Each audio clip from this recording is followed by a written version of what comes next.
En tercer lugar, la tercera prioridad, presidente, infraestructura, Ministerio de Transportes y Comunicaciones, casi 11% del presupuesto. No hay ninguno de nosotros que no tenga las presiones y el deseo de responder a ellas de parte de quienes vienen de todo el país, incluso en la ciudad de Lima, para demandar, ¿no es cierto?, inversión en infraestructura.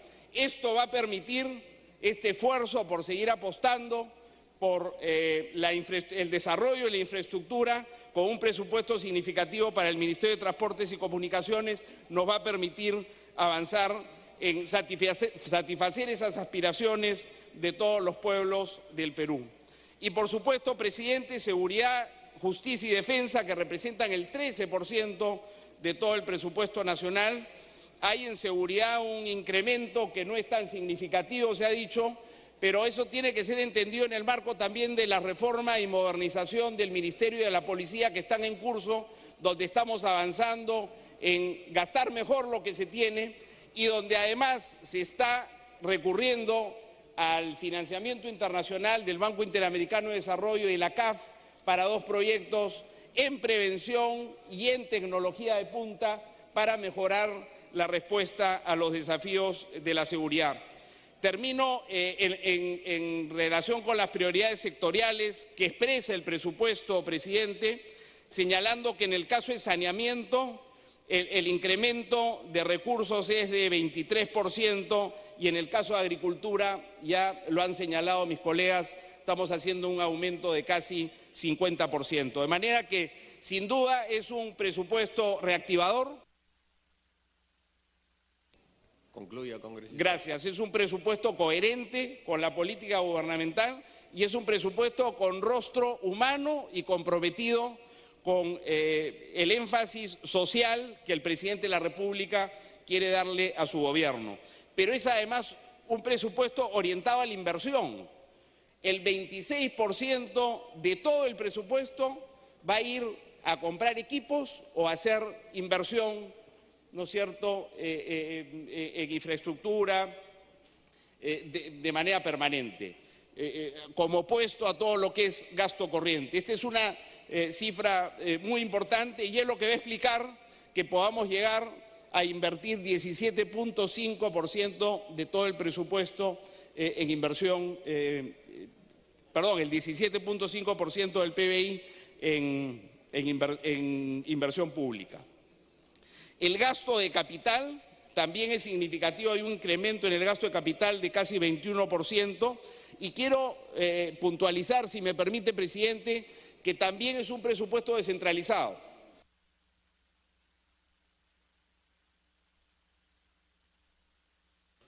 Termine, congresista.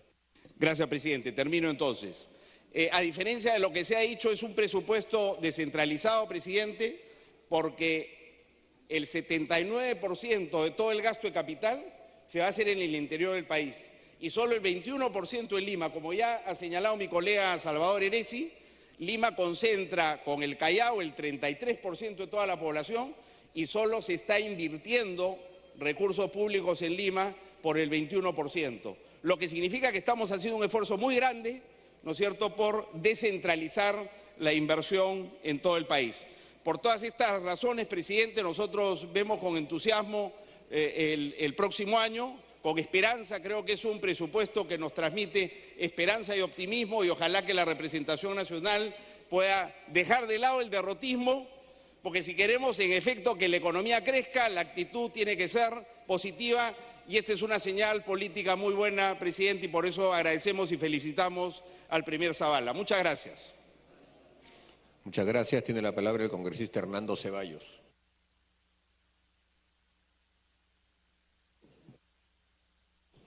Muchas gracias, señor presidente.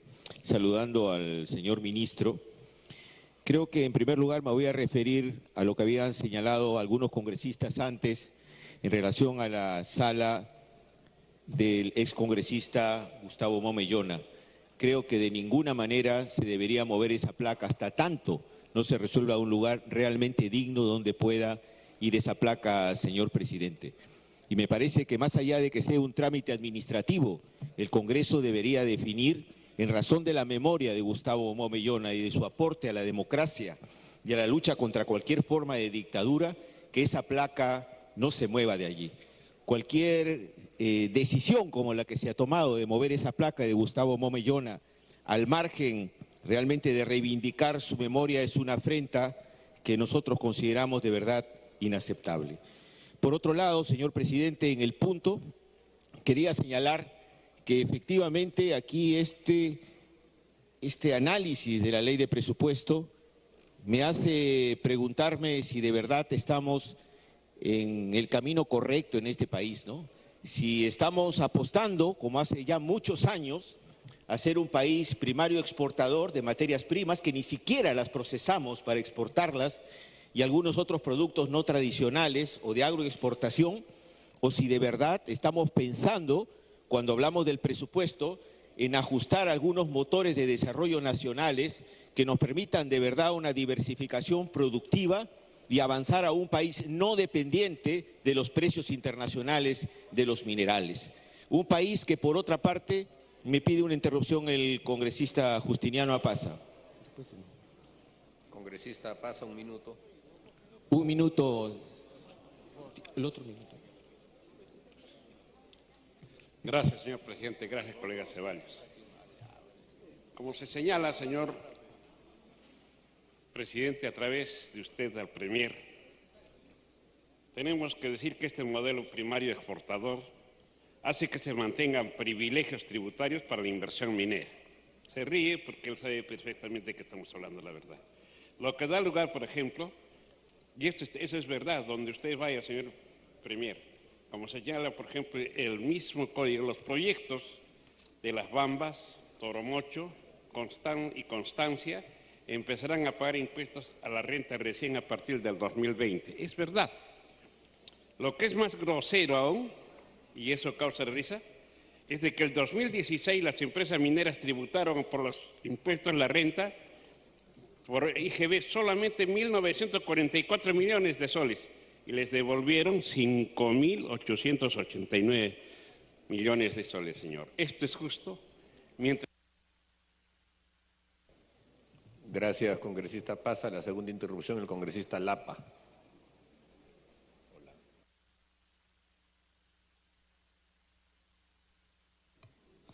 Gracias, señor presidente.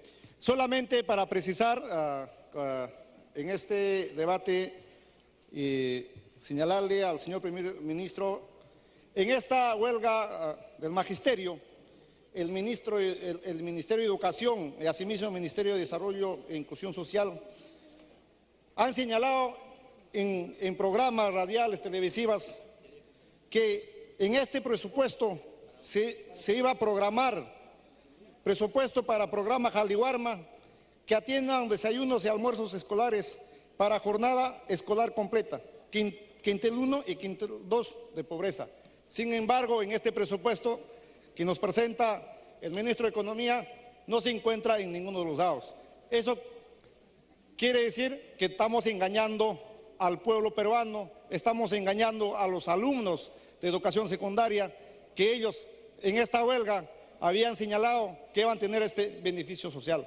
El colega Hino Costa habla de presupuesto con un rostro humano. Gracias. Prosiga, congresista Ceballos. Señor presidente, estábamos señalando que estamos enfilando el rumbo entonces a ser un país y a consolidar este modelo de ser un país primario exportador. No estamos avanzando y diversificando nuestra visión hacia un país que no solamente apueste al precio de los metales, sino de verdad a la posibilidad de ampliar otras fuentes, otros resortes que impulsen nuestra economía. Y una de las pruebas es el agro y el trato que le damos al agua, señor presidente, donde tenemos todavía millones de campesinos en la miseria y con formas de producción absolutamente antiguas, poco modernas y no intensivas. Pero el otro gran tema es el tema de esta evasión y elusión tributaria que se mantiene en el país. En lugar de ampliar la base tributaria y permitir realmente que las grandes ganancias pongan el dinero que necesitamos para emprender las grandes obras que necesitamos en el país, valga la redundancia, pues lo que hacemos es una tibia recaudación por parte de la SUNAT, a tal punto que el propio Ministerio de Economía y Finanzas señala que son elevadas las devoluciones del IGB al sector minero. Dice el marco macroeconómico multianual del Ministerio de Economía y Finanzas que en el 2017 llegaron a 2.5% del PBI, cerca de 5.000 millones lo que se ha devuelto a las empresas mineras. El colmo. Y lo peor es que este presupuesto, señor presidente, es un presupuesto absolutamente centralista, donde las regiones no pueden decidir y mucho menos fiscalizar. Y esto se ve reflejado en el propio proceso de la reconstrucción, señor presidente. Hace poco en la región Piura se dio ya la buena pro a consorcios donde están comprometidos algunas empresas que tienen denuncias por pagarle diezmos al alcalde Roberto Torres de Chiclayo y que sin embargo han sido consideradas como ganadoras de este proceso de rehabilitación o de prevención del río Piura. Lo curioso del caso y lo más grave es que se le da la buena pro por 350 millones para que la realicen de acá al mes de diciembre, y el Colegio de Ingenieros de la región Piura y técnicos de las diferentes universidades señalan que esto se podría realizar con un presupuesto menor a 60 millones y que lo que se ha firmado con las empresas no asegura que realmente en Piura no hayan inundaciones. ¿Cómo se puede firmar una buena pro cuando ni siquiera se han hecho las consultas respectivas a los elementos técnicos regionales, que son los que conocen la realidad, y encima para obras manejadas por empresas absolutamente cuestionadas? Esta es la reconstrucción que vamos a tener. Entonces nos preguntamos qué tanto se ha fortalecido de verdad la Contraloría para enfrentar esta gran cantidad de obras, que en su inmensa mayoría, por otra parte, son obras por impuestos, para que esta reconstrucción no se convierta en un festín. Entonces yo creo que de verdad tenemos que reflexionar. Minuto adicional, congresista. ¿Hacia dónde queremos marchar con la economía del país? Si queremos seguir siendo un país dependiente del precio de los minerales, permitiendo que haya evasión y la ilusión tributaria por parte de las grandes empresas, o vamos a marchar hacia un país que tenga algún grado de desarrollo industrial con fortalecimiento de su micro y pequeña empresa, con fortalecimiento de su capacidad adquisitiva que reactive la economía interna del país. Estamos apostando realmente a que los precios de los minerales no bajen para construir un país realmente dependiente y absolutamente frágil. Mientras tanto, tendrán que esperar los sueldos de los maestros, tendrán que esperar los sueldos de los trabajadores en general, porque además ni siquiera se invierte en el fortalecimiento de las relaciones laborales ni en los aspectos que tienen que ver con la ecología o la relación comercial adecuada que tiene que tener el Estado con las pequeñas empresas. Esto parece que no está incluido dentro de las prioridades que tiene el Poder Ejecutivo. Muchas gracias, señor presidente. Muy bien, congresista. Tiene el uso de la palabra el congresista Elías Rodríguez.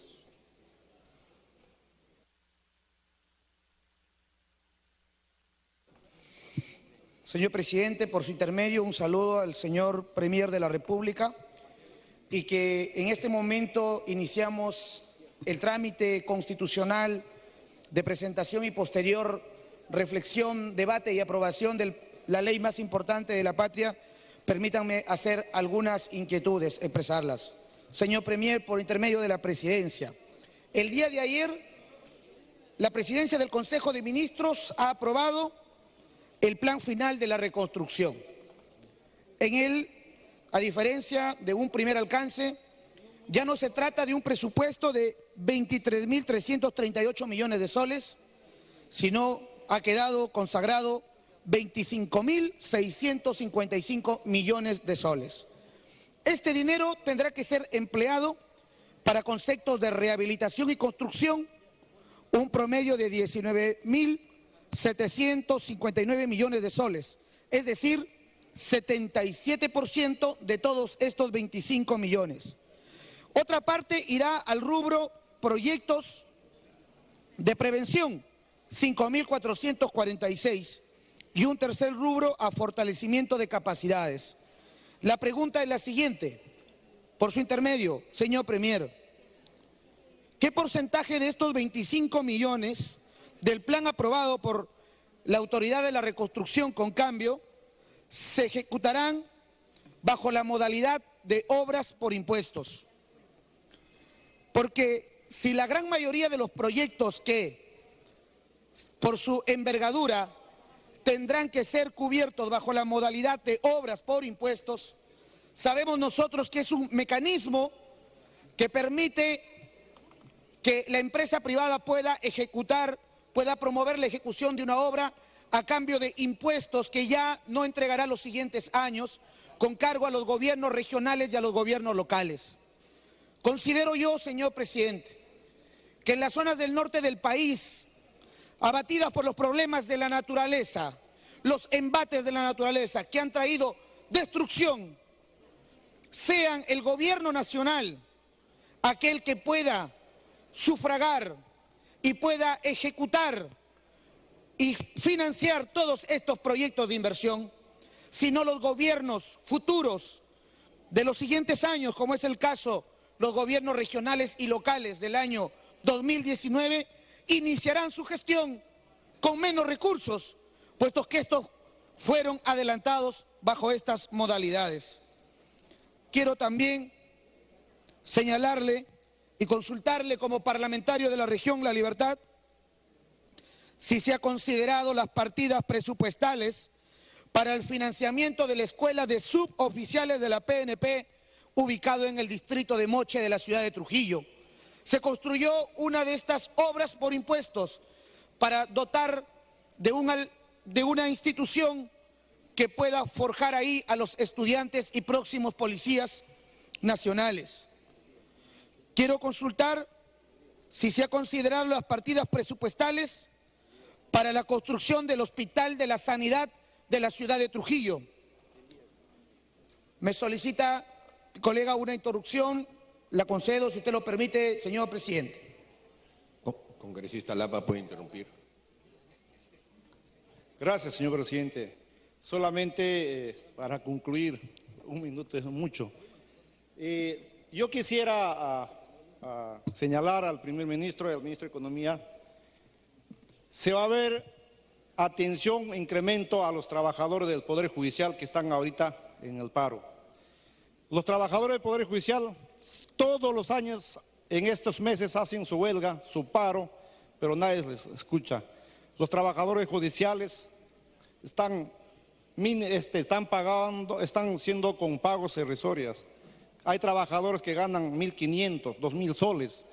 Y yo quisiera, señor presidente, se tenga en consideración asimismo los trabajadores del Ministerio Público. Y en ese sentido quisiera el primer ministro nos explique al respecto. Muchas gracias, señor presidente. Muchas gracias, colega. Prosiga, congresista Rodríguez. Gracias, presidente. Miles de trabajadores han ganado sendos procesos judiciales y en ellos se ha determinado una importante carga social que yo le consulto a través en este pleno al señor presidente del Consejo de Ministros el monto asignado para el pago de la deuda social. Y por último, si está considerado en este presupuesto el dinero suficiente para las obras complementarias del aeropuerto Carlos Martínez de Pinillos de la ciudad de Trujillo, en la región La Libertad. Esto, señor presidente, en aras de hacer un presupuesto que efectivamente sea descentralista, de un presupuesto que evidentemente se preocupe por las cargas sociales, se preocupe por una eficiente, adecuada e inmediata reconstrucción que demandan nuestros pueblos, que cubra la carga social como de los docentes que aquí hemos vivido esta demanda tan justificada, pero sobre todo, señor presidente, que necesitamos que nuestra economía tome otros rumbos, que la patria despegue económicamente y que empiece verdaderamente un crecimiento económico como los antecesores de estos gobiernos así lo dejaron. Muchas gracias. La palabra al congresista Eloy Narváez.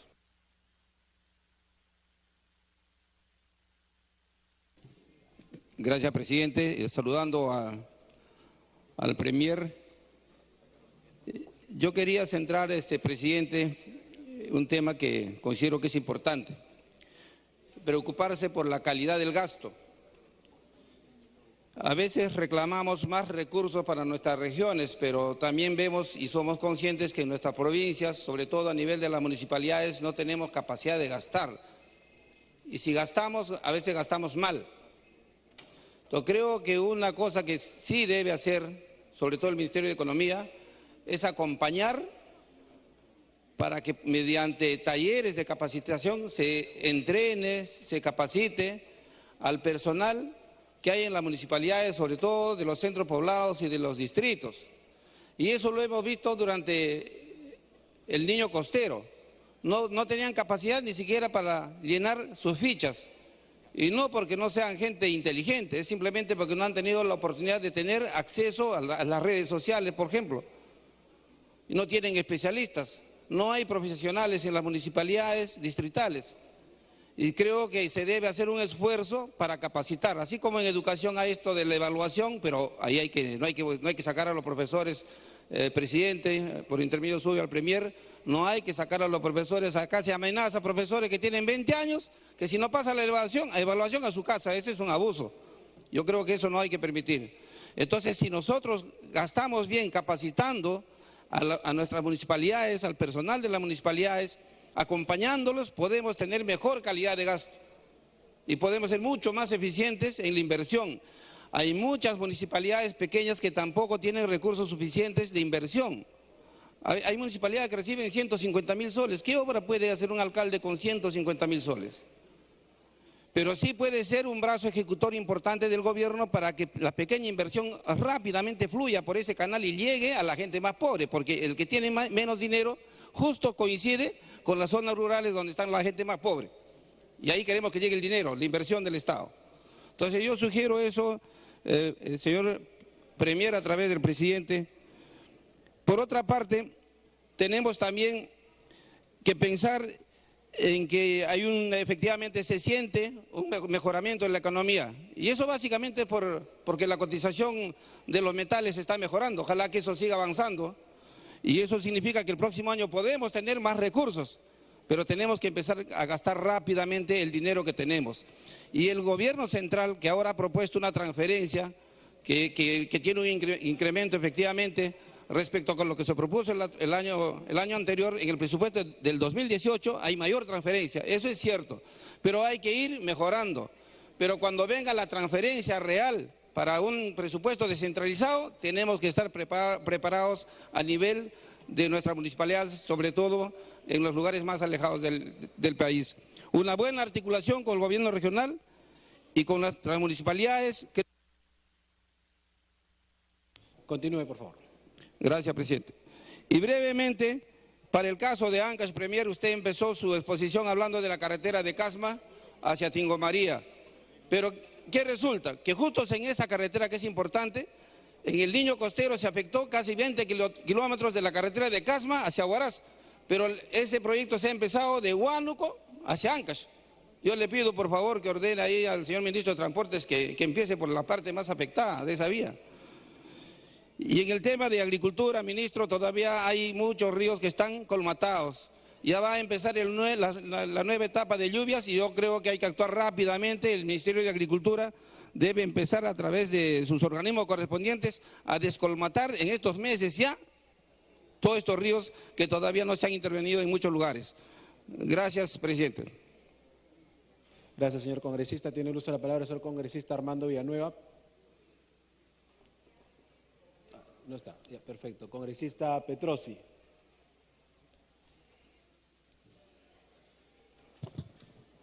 Congresista Petrosi, creo que sí. Al final le va a dar la interrupción a la congresista. Está bien, le concedo 2 minutos al final. Muchas gracias, señor presidente.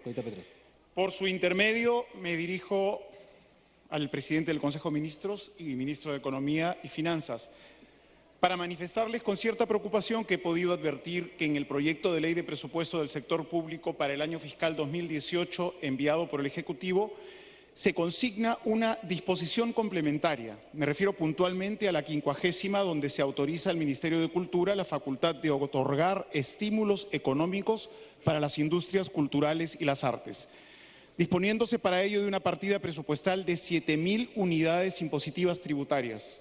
Esta asignación no debería llamar la atención si no fuera porque de esa partida se destina 6.000 unidades impositivas tributarias específicamente a la actividad cinematográfica y audiovisual.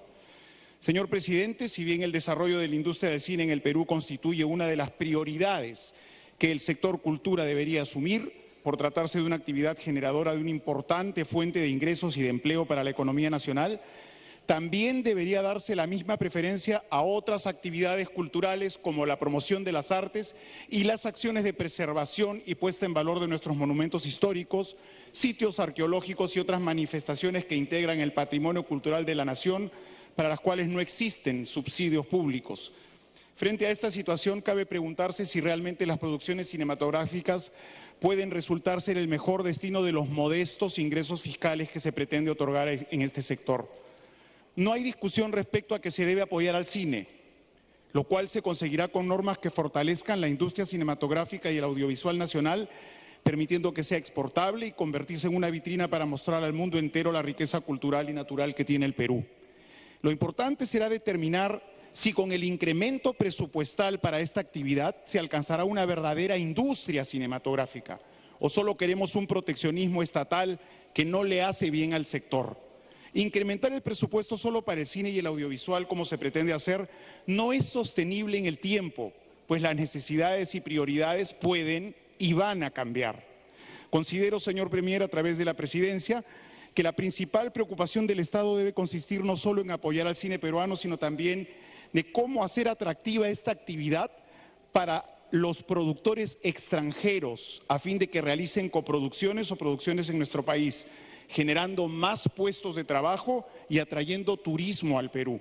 En ese sentido, señor Premier, a través de la Presidencia, solicito nos informe cuáles han sido los criterios que se han considerado para que el monto de 24 millones de soles se destine exclusivamente a la actividad cinematográfica y audiovisual en desmedro de otras actividades culturales. Por lo que hago un llamado al Ejecutivo para que el destino del referido monto, que considero algo exagerado y desproporcionado, se ajuste de tal manera que las diversas expresiones artísticas y culturales de nuestra patria, que...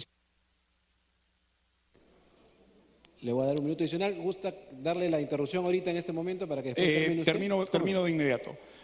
Puedan también verse beneficiadas con una asignación presupuestal importante. Finalmente, señor Premier, por intermedio de la Presidencia, reitero el pedido que le hiciera hace casi un año aquí en este mismo hemiciclo de elevar el presupuesto del sector cultura al 1% del PBI. Esta es una larga lucha en la que no estoy solo. Hay diversos colectivos que también están apoyando la iniciativa.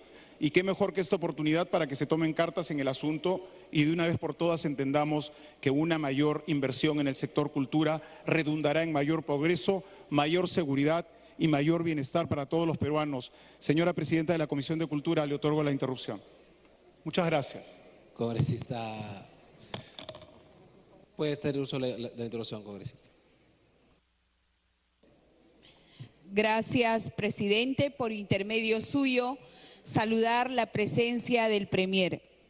Si bien ya lo ha manifestado mi colega el congresista, es claro y es evidente trasladarle y hacerle notar al Premier que este incremento, que equivale a 7.000 UITs, 6.000 va a ser para la industria cinematográfica y artes. Lo que más llama la atención es que no se ha priorizado. Priorizar es pensar en políticas públicas en los 24 departamentos.